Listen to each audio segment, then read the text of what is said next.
کسی ایک کی خامی سے میاں بیوی کے ہاں خنثی پیدا ہوتا ہے۔ قرآن پاک کی سورۃ شورى آیت نمبر 49 سے 50 میں اللہ کا فرمان مبارک ہے کہ وہ زمین اور آسمان کی بادشاہی کا مالک ہے۔ وہ جو کچھ چاہتا ہے پیدا فرماتا ہے، جسے چاہتا ہے لڑکیاں دیتا ہے اور جسے چاہتا ہے لڑکے دیتا ہے، اور جسے چاہتا ہے لڑکے اور لڑکیاں دونوں دیتا ہے، اور جسے چاہتا ہے بانجھ کر دیتا ہے۔ وہ سب کچھ جانتا ہے، ہر شے پر قادر ہے، اور وہ کبھی بھی کسی پر ظلم نہیں کرتا۔ ان کے مختلف نام ہیں جیسے کہ خسرا، مختص، ہجڑا، خواجہ سرا وغیرہ۔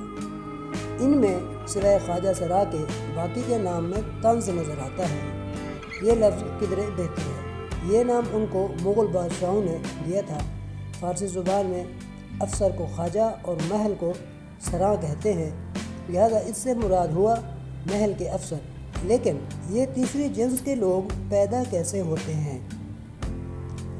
جہاں تک تحقیق کا تعلق ہے تو انسان کی جب پیدائش ہوتی ہے تو بچے کی جنس کے تعین کے وقت مرد اور عورت کے کروموسومز آپس میں ملتے ہیں۔